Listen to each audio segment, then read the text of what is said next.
만나면 좋은 친구 MBC. 시청자 여러분 안녕하십니까? 한 주간의 뉴스를 더 깊이 있게 분석하는 전주 MBC 더 체크 이몽진입니다. 먼저 이슈 체크에서는 장수군청 전기공사 수의계약 특혜 의혹과 전북 외자 유치 최하위라는 뉴스, 그리고 최대 위기를 맞은 새만금 해상 풍력 문제 짚어보겠습니다. 이슈 토론에서는 글로벌 경기 침체로 인해서 전북 경제가 또다시 위기를 맞고 있습니다. 현황과 전망 그리고 대책에 관해서 이야기 나눠보겠습니다.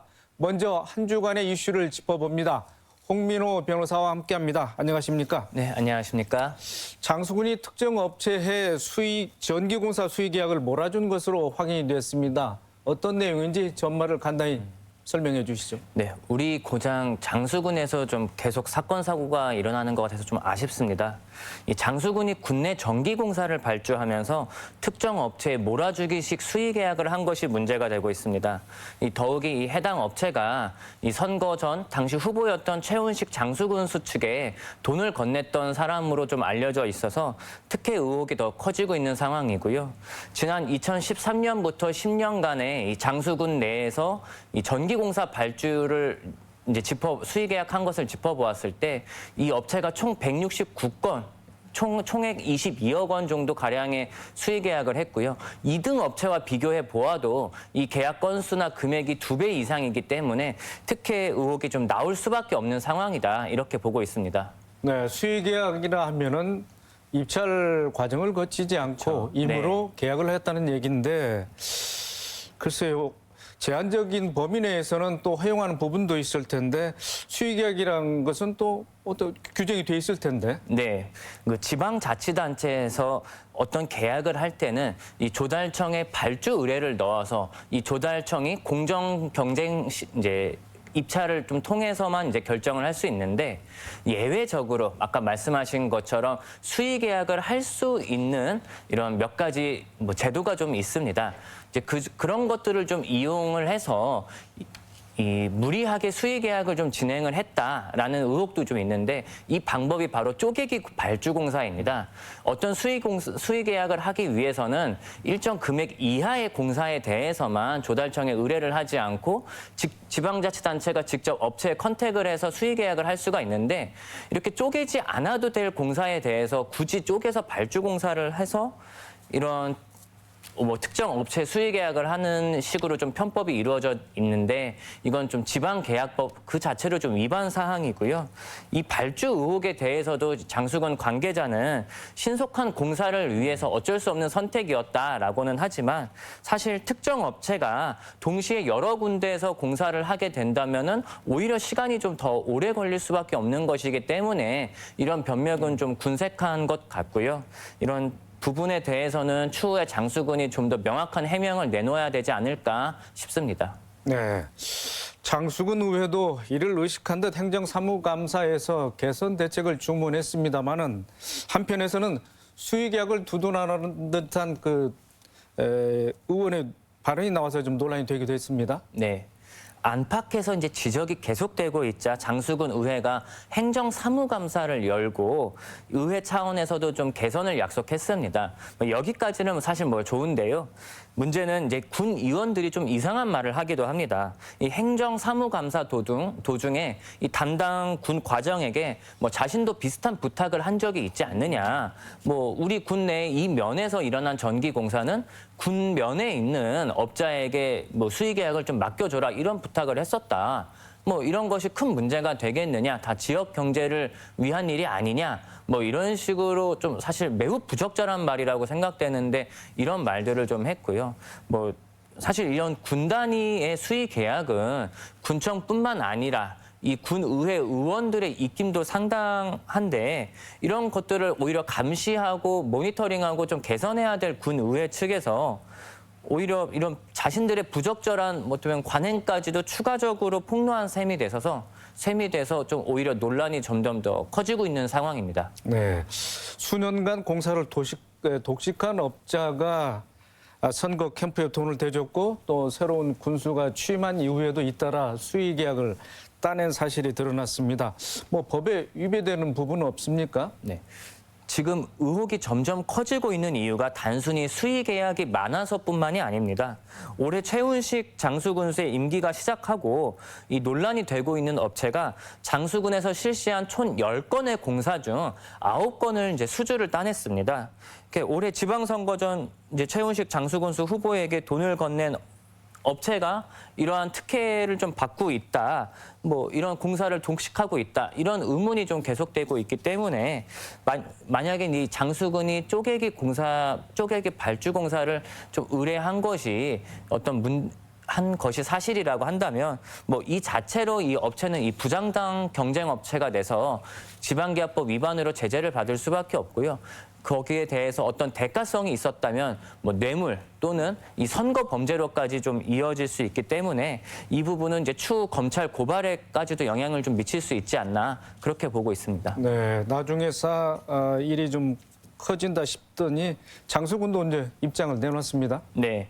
관련 보도와 의혹이 계속 이어지자 이제 최훈식 장수군수 측은 이제 과거 수년 전에 있었던 수의 계약은 자신과는 무관하다 이렇게 말을 했고요.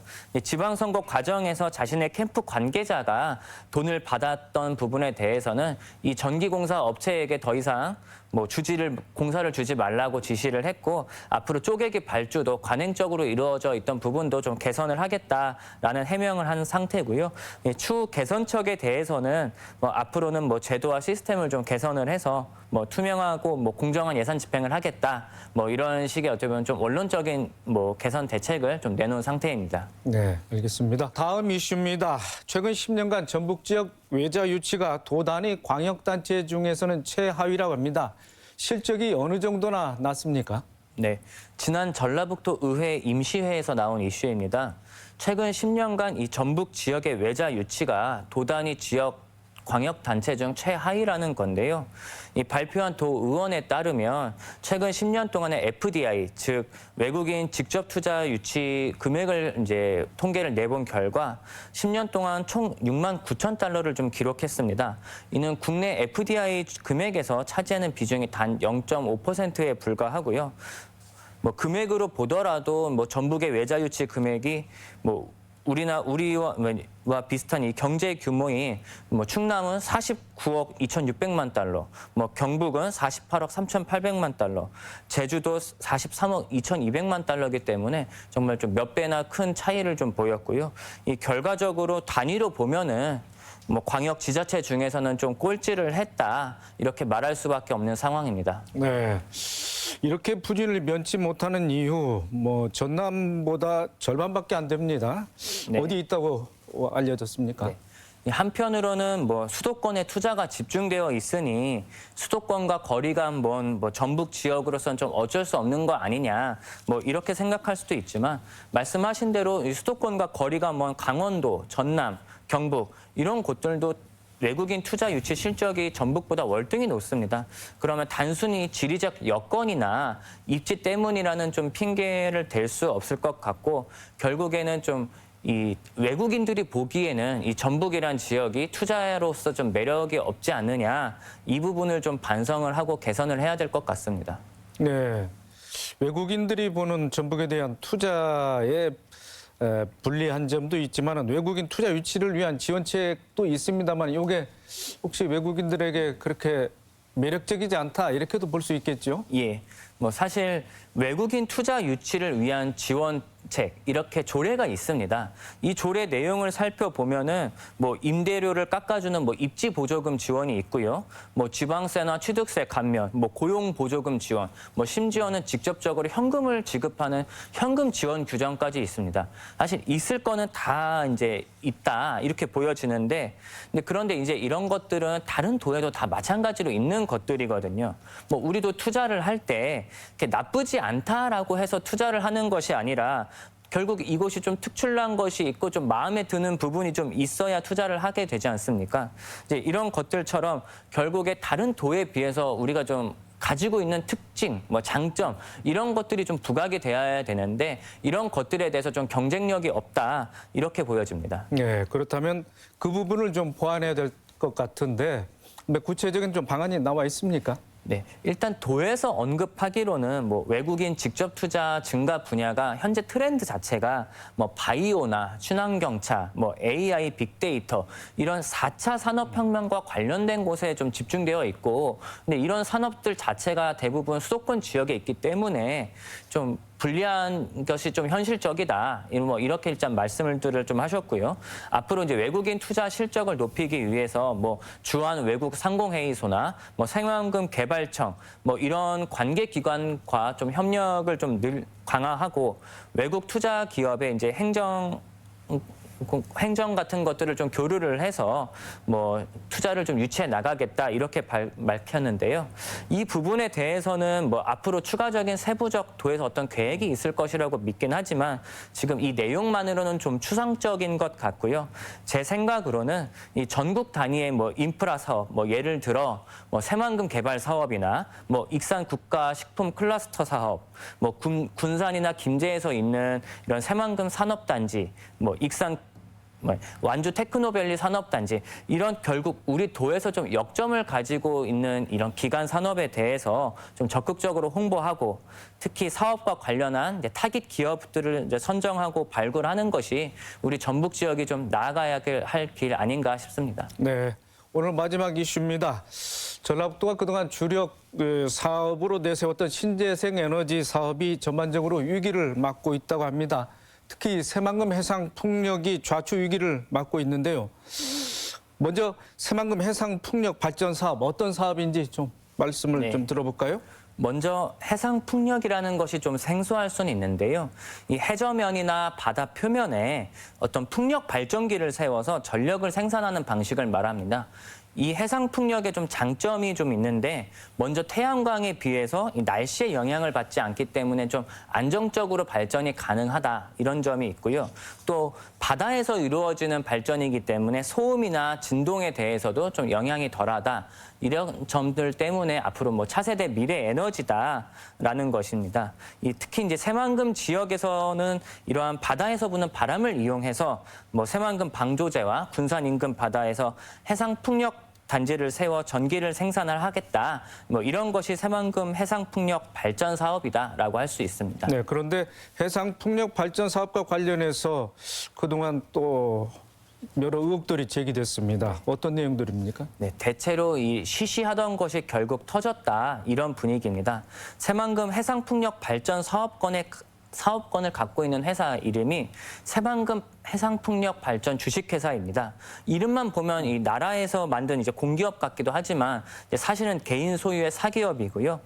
뭐 이 새만금 풍력 주식회사가 이 산업부로부터 풍력 발전 사업권을 따냈습니다. 뭐 여기까지는 그럴 수 있는데 이 사업권을 대표이사가 자신의 가족이 소유하고 있는 SPC, 이 특수목적 법인에 이제 양도를 하고 이 SPC 법인은 다시 태국계 회사에 720억 원의 사업권을 넘겨서 7,000배의 이득을 채운 것이 문제가 되고 있습니다.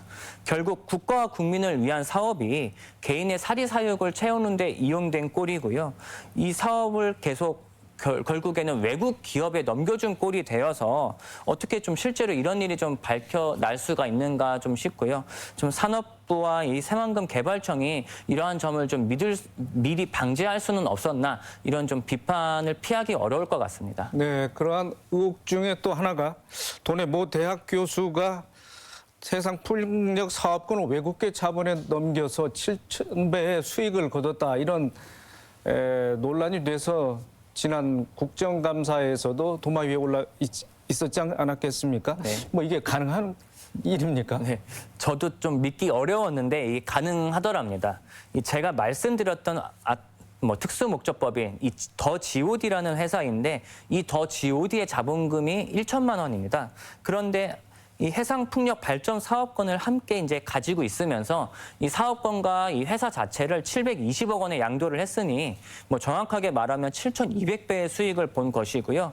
근데 그 과정에서 이 사업권을 받고자 이 말씀하셨던 이 전북대 교수가 산업부에 허위 자료를 제출하고 산업권을 이용을 해서 관련 업체의 지분 참여와 공사 계약을 미끼로 투자금과 사전 개발비를 받고서 이를 여지까지 해결하지 않은 부분이 있기 때문에 여기에 대해서도 좀 의혹이 있습니다. 네, 해당 교수에 대해서는 공무집행 방해죄 등의 혐의로 경찰에 수사가 진행될 전망이라고요?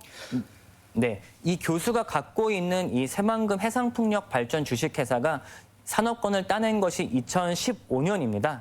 이 과정에서 산업부에 약속한 지분 구조를 이행하지 않거나 허위 서류를 제출하는 등 총 5가지의 위반 사항이 발생했습니다. 결국 산업부에서는 이 회사의 발전 사업 허가권을 취소를 하고 이 대표이사인 전북대 교수에 대해서는 위계에 의한 공무집행 방해 혐의로 고발을 할 것이라 좀 예상하고 있습니다. 네, 또 정부 관련 기관에 대해서도 책임을 물어야 한다 이런 주장도 나오고 있습니다. 네, 이 전라북도 내 해상 이 풍력 사업이 문제가 생겼기 때문에 결국에는 이 도내 기업과 이 전북 시민들에게 이 손해가 갈 수밖에 없는 상황이고요. 결국 이 사태에 대해서 책임질 곳도 필요한데 일단은 허가권을 내준 이 산업자원통상부가 가장 큰 책임이 있을 것이고요. 이 새만금 청도 조금만 주의를 좀 기울였더라면 뭐 좀 대응을 할 수 있었을 것이라는 좀 아쉬움이 남기 때문에 좀 이 부분에 대해서 책임이 있습니다. 또 마지막으로 이 해당 교수가 연구비 횡령이나 겸직금지 위반, 논문 표절 등에서도 좀 위반 부분이 있기 때문에 이 전북대학교에도 일정 부분 책임이 있을 것 같고 결국 이런 관련자들을 철저히 수사하고 부당하게 지급된 금액에 대해서는 좀 환수를 하고 이 관련자들은 문체크를 하는 것이 그칠 것이 아니라 이 재발 방지를 위한 이 제도 개선에도 좀 힘써야 될 것 같습니다. 네, 알겠습니다. 이번 주 이슈 체크 홍 변호사였습니다. 고맙습니다. 네, 감사합니다.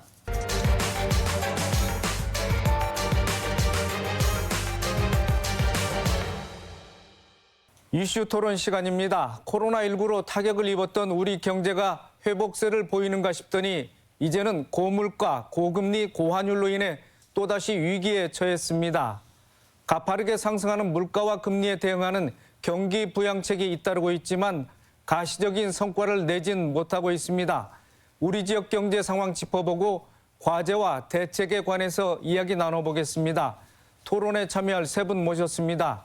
이현웅 전북경제통상진흥원장, 전한균 전북소상공인연합회장, 최연성 전북탄소중립순환경제협회 수석 부회장이자 군산대 교수입니다.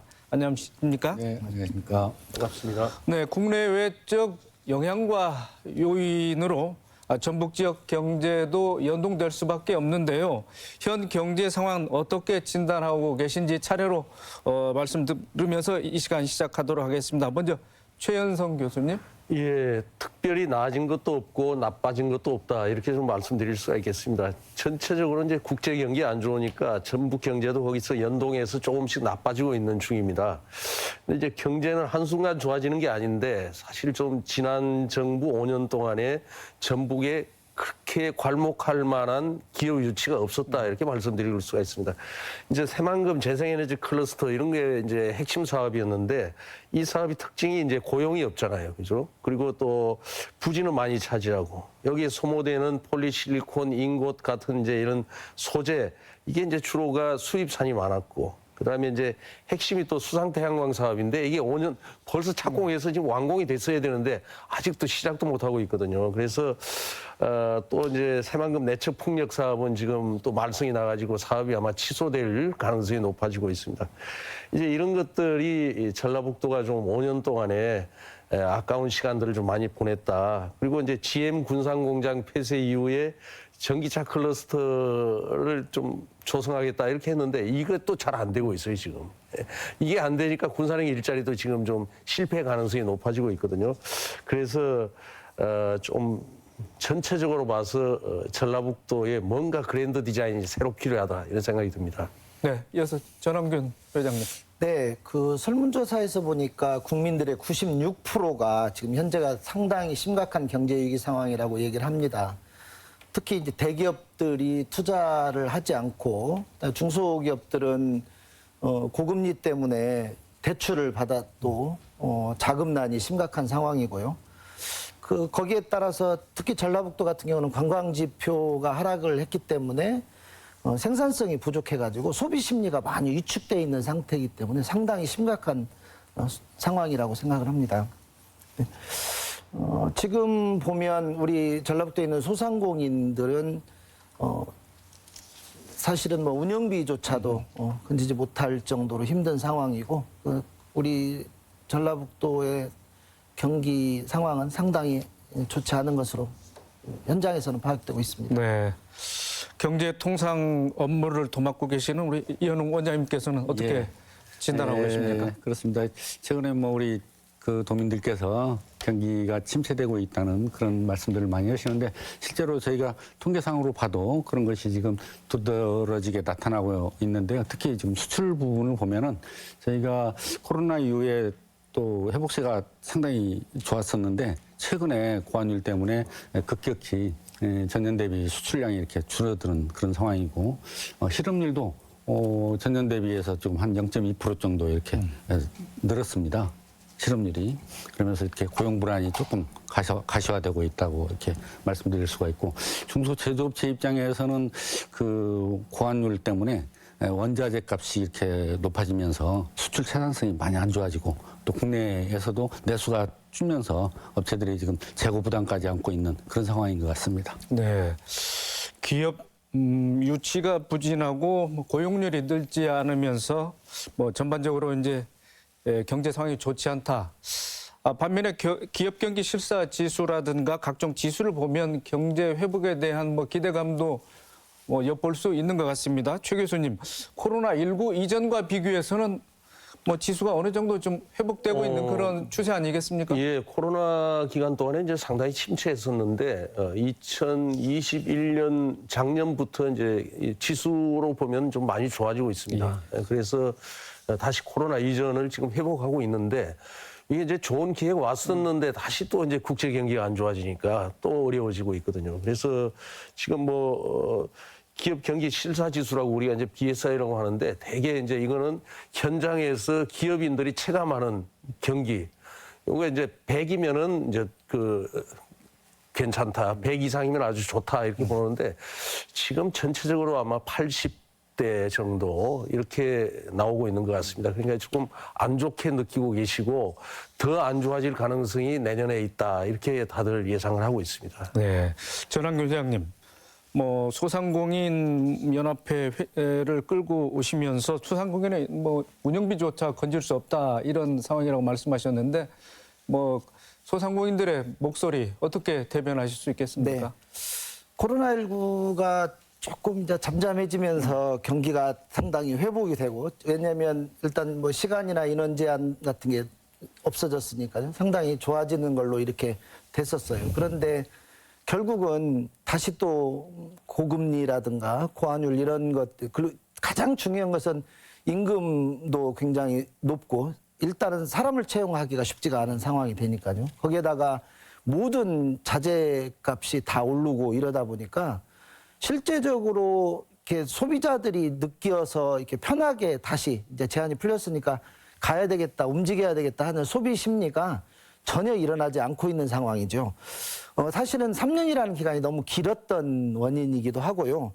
그다음에 그 상황에서 지금 현재 그 나라의 정세나 국제 정세나 이런 부분들이 결코 이게 좋아질 수 없는 상황이죠. 더군다나 이제 뭐 이태원 참사 같은 악재도 있다 보니까 소비자들의 마음을 열기에는 아직은 좀 시기상조이다 이런 생각을 좀 하고 있습니다. 그래서 실제적으로 소상공인들이 느끼는 체감은 아직은 좀 힘든 상황이 계속 지속되고 있다 이렇게 표현할 수 있습니다. 네, 글로벌 경제 위기의 여파가 여전합니다. 이현웅 원장님, 특히 산업 부분에서는 어떤 부분의 피해가 좀 막대하다고 보십니까? 지금 요즘 우리 중소제조업체들 입장에서는 최근에 저희 나라가 겪었던 경제 위기들이 있지 않습니까? 우리나라? 네. 예, 우리나라에. 그다음에 그 97년 8년에 그 IMF 위기, 그다음에 또 2009년도에 세계 금융 위기, 또 2020년도에 우리 코로나 위기에 버금가는 그런 위기가 닥쳐오는 거 아니냐 그런 위기감을 느끼고 있는 기업들이 있는데요. 일례로 제가 그 우리 봉동에 전자부품을 생산하는 업체로 약 한 2천만 불 정도 수출을 하는 업체 사장님하고 대화를 해보니까 이런 상황이에요. 이 업체는 주로 일본에다가 부품을 생산해서 수출을 했었는데 엔화가 폭락을 했지 않습니까? 그러니까 거기에서 환차손이 발생을 했는데 또 각종 원부자재들은 달러로 사오는 거예요. 그러니까 이중으로 이렇게 손해를 보면서 수출 생산성이 확 낮아졌는데 일본만 그런 것이 아니라 중국이나 유럽을 수출을 하는 경우에도 유사한 상황이 있는 것이죠. 그쪽에서는 환차 이익이 좀 발생을 할 수 있었는데 중국 경기가 많이 위축이 되면서 물량이 확 떨어져 버리고 유럽도 또 러시아 전쟁 건으로 인해서 물량이 줄어들면서 전반적으로 생산성도 안 좋아지고 물량도 줄어드는 그런 상황에서 중소기업들이 어려움을 많이 겪고 있는 그런 상황인 것 같습니다. 네, 환차 손으로 해서 이렇게 피해를 보고 또 원자재 값이 급등하다 보니까 업체들의 이런 경영난이 봉착할 수밖에 없는데 최 교수님, 경제 상황을 진단하는 뭐 여러 지표가 있지 않겠습니까? 우리들이 뭐 눈여겨볼 그런 주요 지표 어떤 것들이 있을까요? 근데 이제 지금 이제 결국 이제 고용이 가장 중요하지 않나 이렇게 생각이 드는데요. 이제 고용률은 대개 전라북도 한 60% 초반을 계속 유지하고 있습니다. 이제 과거에 비해서 뭐 그렇게 크게 지금 나빠진 건 아니거든요. 근데 이제 여기 60%에서 한 70% 요 수준만 잘 유지해주면 좋은데 이게 이제 낮아질 가능성이 좀 충분히 있습니다. 근데 요게 이제 좀 짚고 넘어가야 될 게 하나 있는데 일자리 우리가 흔히 일자리 미스매치다 이렇게 얘기하는데 제가 대학에 있는데 대학의 젊은 청년 졸업자들은 취업 자리를 못 구하는데 지금 군산에서 가장 문제가 된 게 기업에 일할 사람을 못 구하는 거예요. 그러니까 이제 기업 현장하고 대학하고 안 맞는 거예요, 이게 전혀. 그래서 이런 것들이 이제 비단 이건 이제 전라북도만의 문제가 아닌데 지역에서 기업에 일할 수 있는 인재들을 육성해 줘야 되는데 이게 이제 안 되는 거거든요. 왜 그러냐면은 전라북도나 이렇게 지역에서는 주로가 제조 생산 시설이 되게 많거든요. 그러면 이것이 이제 또 일자리도 또 많이 만들게 되고 이제 공장에서 일할 청년들이 필요한데 대학에서는 공장에서 일할 제조 인력을 양성을 못 하고 있는 거예요. 그러니까 끊임없이 1년 군산 같은 데서는 이제 이 큰 공장들이 많은데 1년 내에 상시 채용을 하는 거예요. 없으니까. 그리고 외부에서 기업들이 올 때도 먼저 요구하는 것이 뭐냐면 일할 사람이 있겠냐. 이것부터 먼저 하거든요. 그럼 이제 뭐 우리가 이제 도나 아니면 대학에서는 걱정하지 말아라고 이제 하지만은 사실은 내면으로 굉장히 걱정스러운 거예요. 이번에 이제 단적으로 보여주는 게 현대중공업이 다시 재가동했잖아요. 그죠? 아슬아슬하게 재가동했습니다. 그 아슬아슬하게 재가동한 건 딴 게 아니고 현대중공업에서 일할 사람이 없는 거예요. 그래서 이제 시작은 했는데 지금 2025년쯤에 지금 이제 선박 건조를 하리라고 저희가 예상을 하고 있는데 지금은 블록 생산만 먼저 시작했거든요.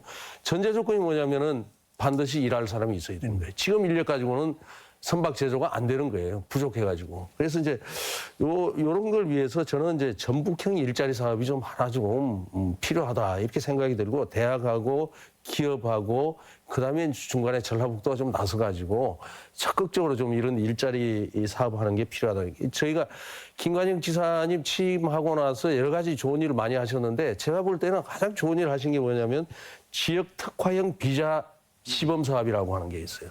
이게 뭐냐면 이제 지역에서 일할 노동력이 부족하다 보니까 외국인을 좀 써야 되겠다. 근데 이것도 권한이 지자체에 없는 거예요. 그래서 일부 TO를 좀 지자체에다 할당을 해주면 지사가 필요한 인력을 좀 외국에서 데려다 쓰겠다. 그래서 지금 이제 정읍, 김제, 남원 세 군데가 우리나라에서 처음으로 시범지구로 지정이 돼서 지사한테 권한이 좀 갔거든요. 이게 이제 오죽하면 이런 일들이 생기냐 이거예요. 그래서 이런 것을 좀 타개해서 안정적으로 양질의 일자리를 제공하면은 지금 오려고 하는 기업은 상당히 많다. 저는 이렇게 보고 있습니다. 네, 고용에 대해서 많이 강조를 해주셨는데 뭐 상용 근로자 수 같은 이제 고용은 경제 용어상 뭐 후행 지표라고 하지 않겠습니까? 네, 이 원장님. 그렇다면 전라북도의 고용이라든지 일자리 창출 또 일자리를 만들기 위해서 경제통상진흥원 같은 곳에서는 어떤 사업을 벌이고 있는지 말씀해 주시죠. 그래서 이제 특히 이제 그 일자리 중에서도 중요한 것이 청년 일자리가 중요한데 우리 이제 도와 지자체하고 협력을 해서 경제통상진흥원에서 청년 일자리 지원 사업을 합니다. 대표적인 것이 이제 지역 주도형 청년 일자리 사업이라고 해서 청년들에게 2년간 인건비를 월 160만 원씩 지원을 하고 또 3년 차에 또 인센티브를 줘서 이 청년들이 좋은 일자리에 오랫동안 고용이 되면서 기업에도 도움이 되고 본인도 캐리어를 쌓을 수 있도록 해주는 사업이 있는데 이 사업들이 작년부터 진행이 되어 왔는데 기업체에게는 상당히 그 효과가 있고 청년들도 좋아하는 사업이어서 앞으로 이런 사업도 좀 확대해 나가야 되고 아까 또 우리 최 교수님께서 말씀 주셨는데 지역 특화형 일자리 사업이라고 해서 지금 군산형, 익산형, 그다음에 전주형 이렇게 세 가지 형태로 진행이 되고 있는데 군산은 조금 문제가 있지만은 그래도 잘 진행이 될 걸로 기대를 하고 있고 익산형 같은 경우는 하림을 중심으로 해서 농식품 산업 쪽에 저희가 지자체와 기업이 같이 투자하고 좋은 일자리를 만들어내는 그런 사업이 진행이 되고 있는 것이고 전주는 효성을 중심으로 해서 탄소 산업을 중심으로 우리 기업과 지자체가 공동으로 투자하고 거기에 좋은 일자리를 만들어내는 사업들을 지금 발굴을 해내고 있고 진행을 해나가고 있습니다. 그래서 그런 것들에 대해서 우리 질문에서 지원을 하고 있고요. 아까 또 최 교수님께서 지역 특화형 비자 사업을 말씀하셨는데 그 사업을 우리 경제통상진흥원에서 집행을 합니다. 그래서 시범적으로 이런 일들이 잘 진행이 돼서 외국에 우리 국내에 들어와서 졸업을 하는 외국인 학생들이 우리 도내 좋은 기업에 가부장에 많이 좀 취업이 될 수 있도록 이렇게 지원을 해나갈 계획입니다. 네. 최 교수님, 군산 발전 포럼 현재 의장을 맡고 계십니다.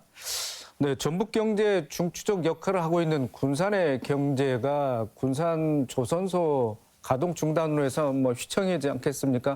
좀 전에 말씀하신 대로 이제 가까스로 재가동을 시작했는데 군산 경제 현재 흐름은 어떻다고 보십니까? 상당히 많이 좋아지고 있습니다. 그래서 사실 이제 군산, 익산 이렇게 이제 완주 북부 공업벨트가 이제 전라북도에 상당히 큰 생산 동력을 갖추고 있는데 군산이 지금 좋아지고 있습니다. 근데 지금 이제 전라북도의 자동차 산업이 상당히 어려워졌지만은 완성차가 2개가 여전히 남아 있거든요. 하나는 현대상용차고 군산에 있는 타타 대우하고 2개인데 지금 이 2군데가 그렇게 잘 안 돌아가고 있습니다. 그래서 제가 볼 때는 좀 지자체하고 정부하고가 이 2 기업이 나름대로 협력업체 수백 개를 거느리고 있단 말이에요. 그러니까 이 2 기업에 대해서 앞으로 뭘 하고 싶으냐 한 다음에 지금보다는 훨씬 더 과감하고 전폭적인 지원을 해서 끌고 나가야지 잘못하다가는 전라북도 자동차 산업의 생태계가 한번 무너지면은 복원하기 굉장히 힘들거든요. 그래서 이제 그걸 좀 말씀드리고 싶고 보니까 이제 우리 김 지사님 공약상에도 자율차 이런 것들이 이제 몇 건이 들어가 있는데 사실 이런 거는 이제 우리가 몇 년도간 추진했지만 지역 현실에 좀 잘 안 맞습니다 이게. 그래서 과감히 안 맞는 사업들은 좀 정리를 해야 되는데 과거에 이제 있었던 것들이 그냥 그대로 이제 진행이 되고 있는데. 군산을 말씀드릴 것 같으면 요즘 와서는 그런 자동차 기계 이런 것보다 전라북도에서 가장 잘 나가는 거는 3가지라고 보고 있습니다. 하나는 건설기계 산업입니다. 이게 이제 현대 건설기계하고 그다음에 현대 두산 인프라코어하고 이 2개가 군산의 수출에 가장 큰 비중을 차지하면서 굉장히 지금 잘 성장하고 있습니다. 그리고 이제 익산하고 완주를 중심으로 한 농기계 산업.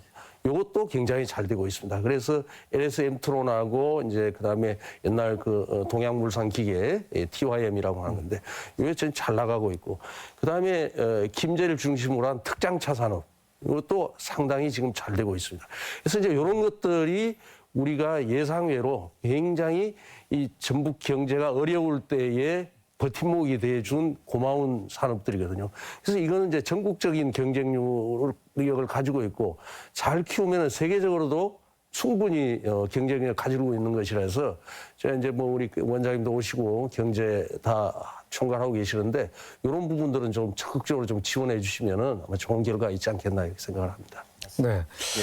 전한균 회장님, 코로나19 경제적 타격에 대응하기 위해서 소상공인 지원책들이 마련돼 있습니다만은 그것만 가지고는 충분하지 않다고 물론 보시고 있겠지요. 네, 소상공인들의 또 어떤 점을 이렇게 주장하고 있습니까?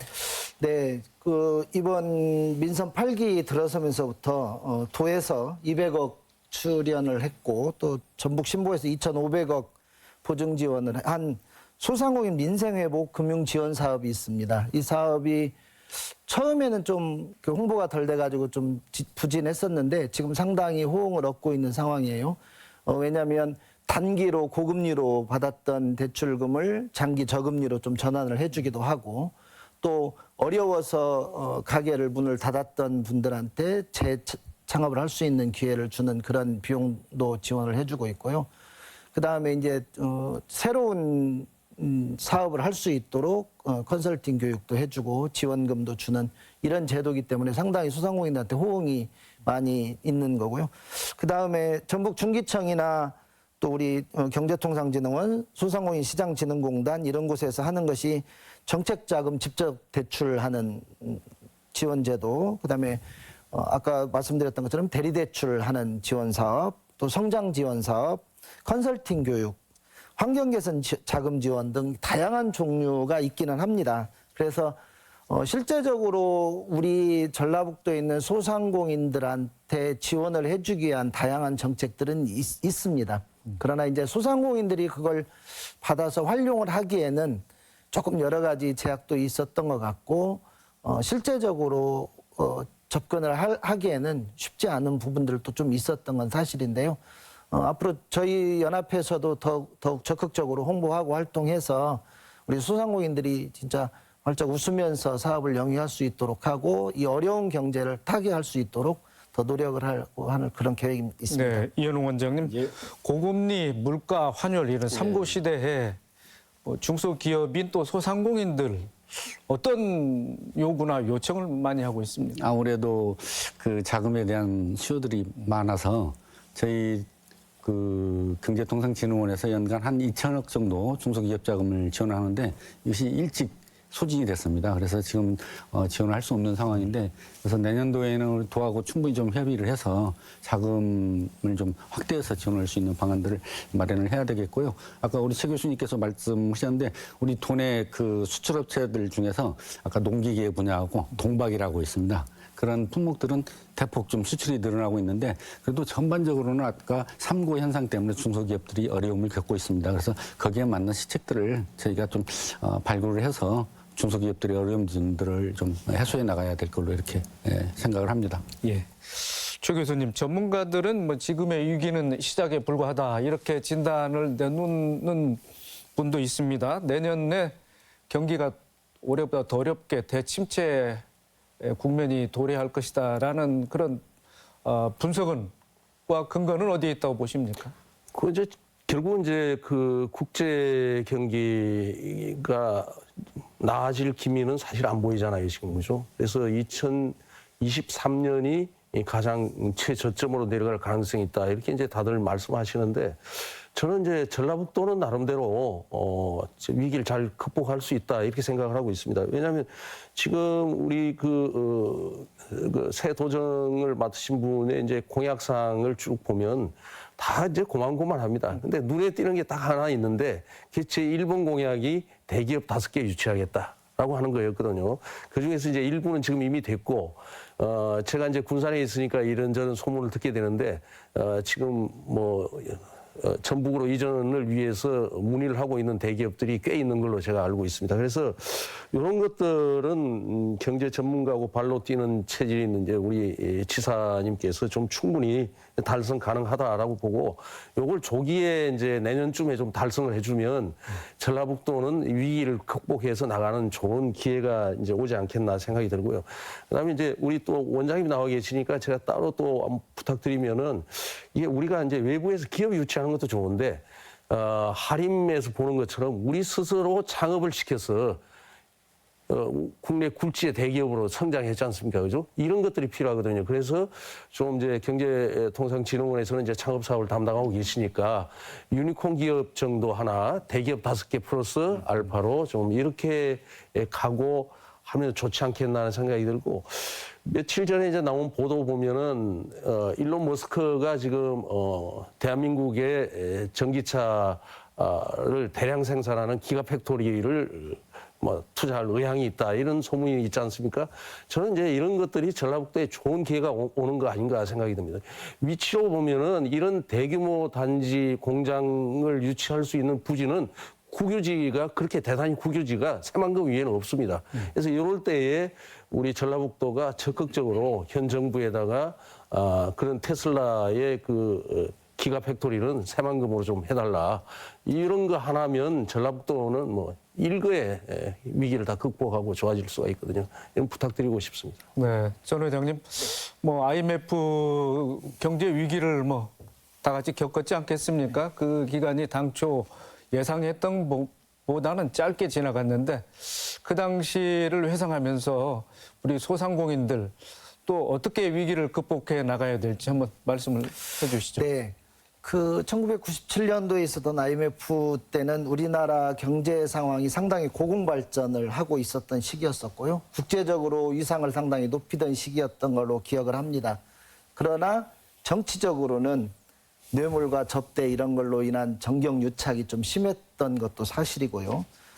또 그런 부패가 있었고 그다음에 과잉 투자가 있었고 또 무리한 기업 확장으로 인해서 대기업들이 부도를 맞았습니다. 그러나 이게 3년 동안 있었던 지금 코로나19 때문에 사실은 지금 현재 경기는 상당히 인플레이션화돼 있는 것도 사실입니다. 각종 자금의 지원이 있었고 그다음에 정부의 지원 제도로 인해서 많은 돈이 좀 풀렸던 건 사실이고요. 거기에다가 지금 이제 고금리, 고물가, 고환율 이런 흔히 말하는 3고 시대로 되다 보니까 경기 지수가 상당히 안 좋은 것도 또 사실이고요.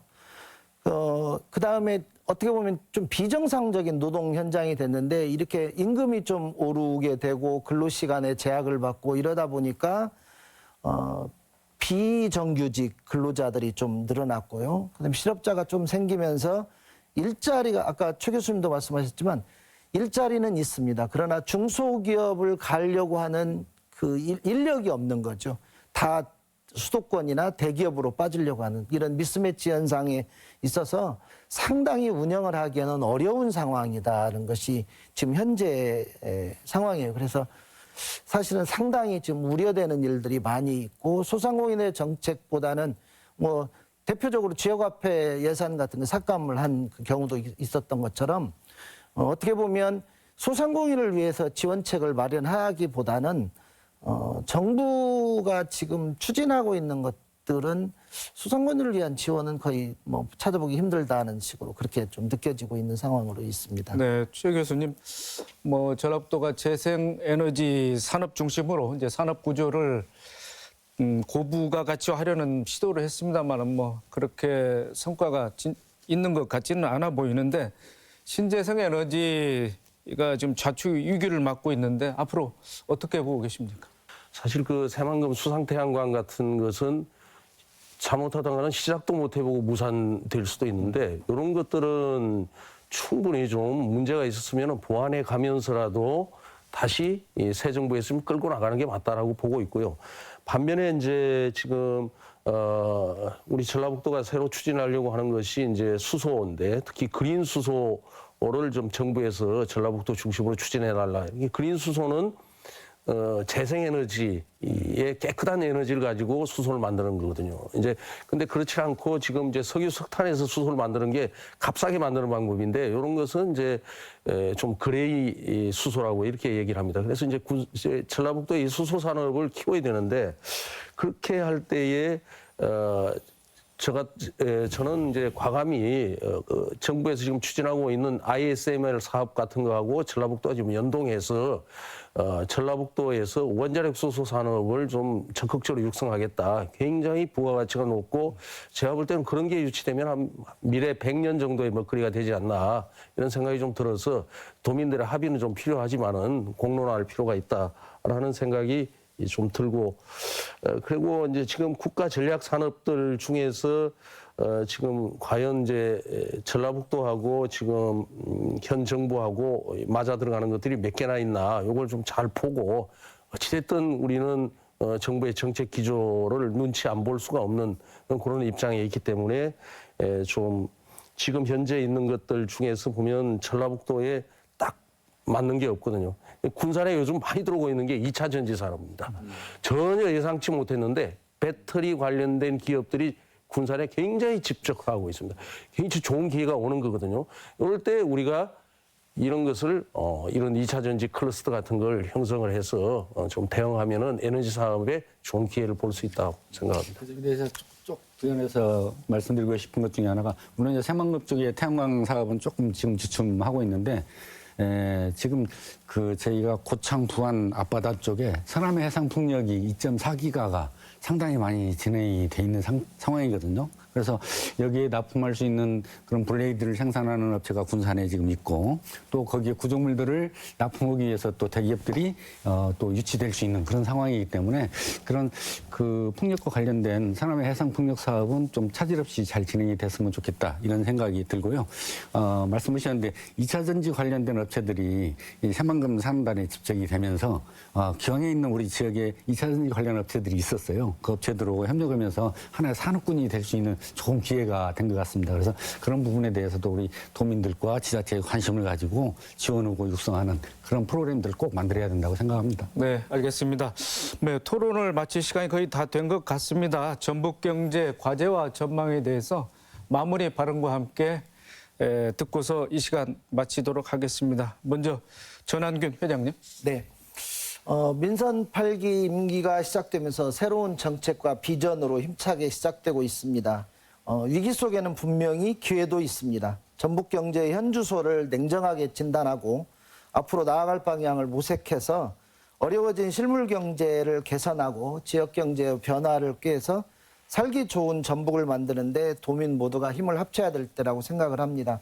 서로의 다름을 인정하고 같이 한마음으로 지역 발전을 위해서 뜻을 모으고 개발과 확장으로 전라북도만의 브랜드를 창출해서 정착하는 전라북도가 되었으면 우리 지역에 있는 소상공인들이 사업을 운영하고 그러는 과정에서 지역 경제는 발전될 거라고 이렇게 확신합니다. 네, 이어서 이현웅 원장님. 예. 어려운 상황에서도 그 중소기업들의 수출 물량은 그래도 좀 늘어나는 상황입니다. 그래서 희망을 가져야 되고요. 최근에 또 우리 전라북도의 신산업이 이렇게 집적화되고 있는 것도 좋은 모습이라고 생각됩니다. 그와 함께 우리 대기업들이 유치가 돼서 김관영 지사님의 공약도 실천이 되고 우리 지역 경제도 활성화되는 그런 계기가 꼭 오기를 기대합니다. 네. 최현성 교수님. 예, 무엇보다도 산업 정책이 굉장히 이제 중요한데요. 어떤 먹거리를 만들 것이냐라고 하는 데 대해서 좀 저희가 서로 머리를 맞대고 고민하고 전라북도는 저는 볼 때 좋은 기회가 찾아오고 있다 이렇게 보고 있습니다. 그래서 우리가 희망의 끈을 놓지 않고 위기를 도민들이 서로 지혜를 맞대면은 극복할 수 있겠다 생각을 하고 있습니다. 네, 알겠습니다. 오늘 세 분 말씀 고맙습니다. 감사합니다. 코로나19 위기에 이어서 글로벌 경기 침체로 인해 산업은 물론 지역 상인들의 경제적 타격이 커지고 있습니다.